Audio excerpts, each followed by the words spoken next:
AP రాజకీయాల్లో మాజీ MP Kesineni నానికి ప్రత్యేకమైన గుర్తింపు ఉంది. గత ఎన్నికలకు ముందు వరకు ఆయన టీడీపీ ఎంపీగా కొనసాగుతూ వచ్చారు. ఎన్నికలు కొద్ది రోజుల ముందు టీడీపీని వీడి వైసీపీలో చేరారు. ఈ పార్టీ నుంచి లోక్సభ ఎన్నికల్లో విజయవాడ అభ్యర్థిగా పోటీ చేసి ఆయన తమ్ముడు కేశినేని చిన్ని చేతిలో ఓటమి పాలయ్యారు. ఆ తర్వాత కొద్ది రోజులు రాజకీయాలకు దూరంగా ఉన్న కేశినేని నాని ఏడాది ప్రారంభంలో రాజకీయాల నుంచి పూర్తిగా తప్పుకుంటున్నట్లు ప్రకటించారు.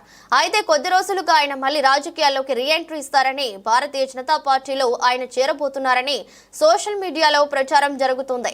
తాజా ప్రచారంపై కేశినేని నాని స్పందించారు. కేశినేని నాని మాట్లాడుతూ, ఇటీవల మీడియా ఊహాగానాలకు ప్రతిస్పందనగా నా రాజకీయ రిటైర్మెంట్ గురించి మరోసారి నా వైఖరిని స్పష్టం చేయాలనుకుంటున్నాను.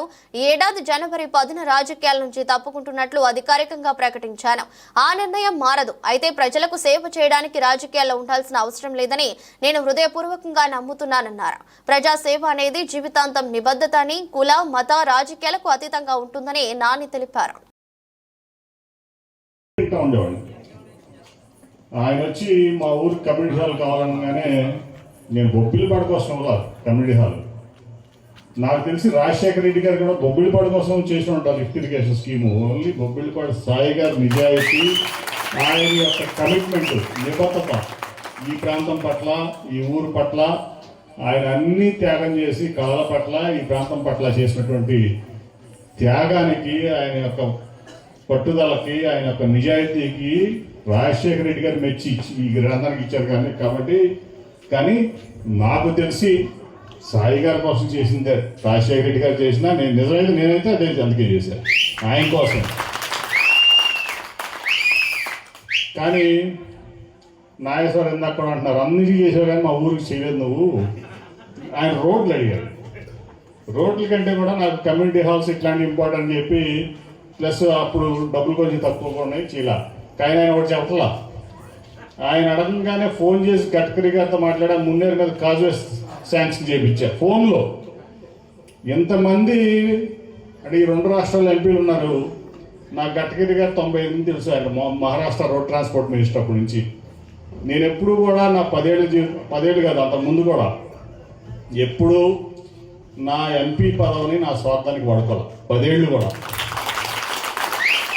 కాంగ్రెస్ ఐడియాలజీ అవనండి, టీడీపీ ఆ రోజు ఎన్టీ రామారావు పేదల కోసం పట్టిన పార్టీ తెలుగుదేశం పార్టీ అవనండి, ఆ రోజు ఒక సిద్ధాంతం కోసం పోరాడేవాడు. ఒకరి మీద ఒకరు పోరాడుకున్నారు తప్ప మాకు ఈ పదవిలో కూర్చోవాలి, మేము రాజ్యం వెళ్ళాలి, లేకపోతే మేము డబ్బు సంపాదించుకోవాలని ఒక కమర్షియల్ మైండ్తో వాళ్ళు పనిచేయడం. నిరంతరం ఇందాక నాగేశ్వరరావు చెప్పినట్లు, సాయి గారు చెప్పినట్లు నిరంతరం మా ఊరికి ఏం కావాలి, మా నియోజకవర్గానికి ఏం కావాలి, ఈ రాష్ట్రానికి ఏం కావాలి, నిస్వార్థంగా పనిచేసినటువంటి వ్యక్తులు నాకు స్ఫూర్తి. ఒక రతన్ టాటా గారు నాకు స్ఫూర్తి, ఒక గడ్కరీ గారు నాకు స్ఫూర్తి. ఎందుకంటే ఈ విజయవాడ ప్రాంతానికి నాకు ఏదన్నా చేసినటువంటి వ్యక్తులు అంటే రతన్ టాటా గారు 265 పంచాయతీలు 400 గ్రామాలకి అంగన్వాడీలు బాగు చేయించాడు. నేను అడగంగానే 2 రోజులు వచ్చి విజయవాడలో నా కోసం ఉన్నాడు. దాదాపు 1700 కోట్లు ఖర్చు పెట్టాడు ఈ 400 గ్రామాలకు నా కోసం వచ్చి. అట్లాగే గడ్కరీ గారు ఇది అసాధ్యం అన్నారు కనకదుర్గ ఫ్లైఓవర్. నాకు 95 నుంచి ఆయనతో ఉన్నటువంటి పరిచయం నేను ఈ ప్రాంతం కోసం వాడా. నేను కావాల్సింది ఇచ్చాడు.